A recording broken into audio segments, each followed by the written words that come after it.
Trees, their growth, destruction, and regrowth, and by extension their syncretic relationship to the human body, form a central thesis in Grace Nichol's Eruptions. Nichol's work leans into the act of memorialization. It is a celebration of that which lives on and takes full advantage of the inherent polarities of the medium with which she works. Clay is of the sediment of the earth, and all living beings ultimately return to the earth. Each pyre and its accompanying hopeful lifeline have their own antecedent historical root. Pyre with tumblestack and lifeline references the tradition of pit firing ceramics at low temperature, tumbled on top of each other.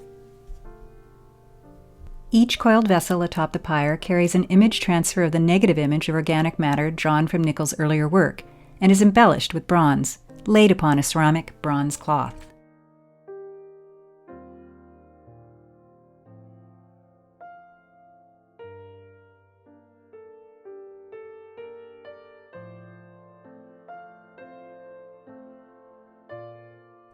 Its lifeline is rich with dark iron oxide tones on vessel-like beads, interspersed with pit-fired and black-fired beads, as well as white terra sigillata beads that carry individualized, reused stencils of organic matter on their facets.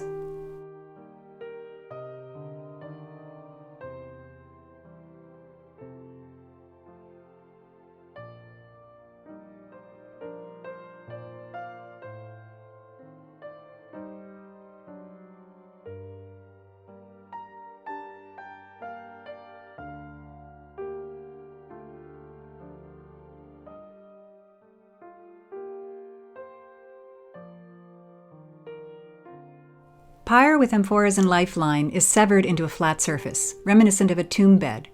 It carries a set of 8 tiny amphoras, referencing ancient Egyptian and Greek ceramic traditions. From as early as the 6th century BC, pot burials were common practice in Egypt.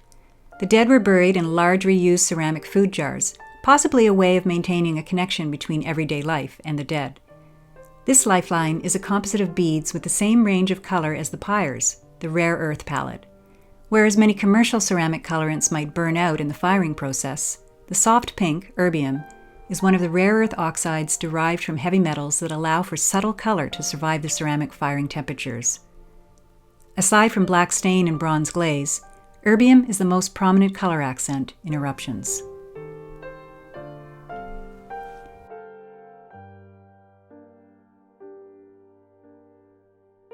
In Pyre with flower brick, Nichol references the ceramic tradition of a brick-shaped vessel with multiple holes on the top to allow for individual stems of flowers to be displayed.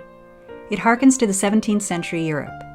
Nichol might well have been influenced during her time at NASCAD by Professor Walter Ostrom, one of Canada's foremost ceramic artists, who is well known for his groundbreaking work in this form. In this piece, she integrates playfulness by using the negative print of a photograph of the brick wall from her artist residency room at Medalta, where she was during the making of the work.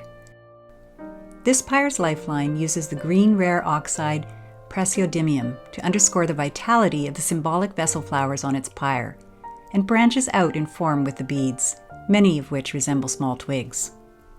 Nichol's practice of drawing on the historical, coupled with her exploration of life cycles and memorialization, is a reiterative process. She continues to circle back to earlier works and recycle patterns while at the same time pushing her research with new ideas and techniques.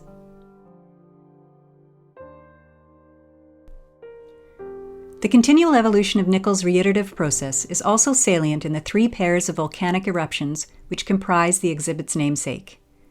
Each half has its genesis from a ceramic cast of the same found cut of a fallen tree.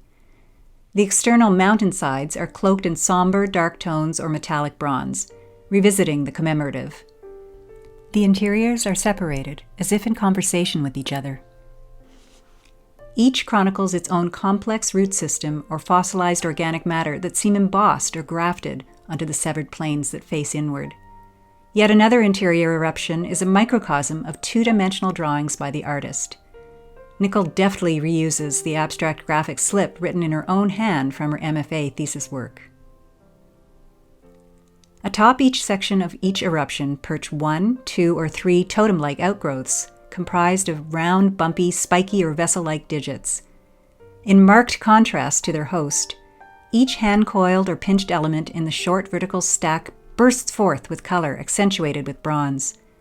Nickel was inspired by photographs of fungal growth on fallen trees.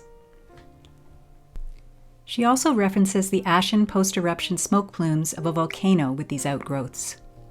Regardless of the sobriety of their muse, the plumes emanate a cheerful energy through their colors and irregular forms.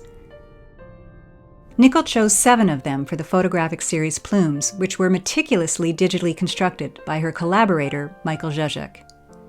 The plume forms morph from solid to translucid, and from 3-dimensional to 2-dimensional.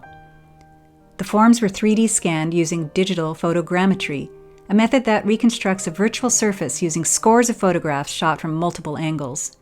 The result is airborne permutation of the plumes that float like ghostly foils as a counterpoint to the earthbound sculptural forms from which they erupted. Nickel unifies the visual aesthetic of the whole by drawing from the rare earth palette, adding in the manganese of her bronze glaze, and kaolin, a primary white element of most clay bodies. This is another prime example of the type of reiterative process that leads to unanticipated results that continue to drive Nickel's practice forward.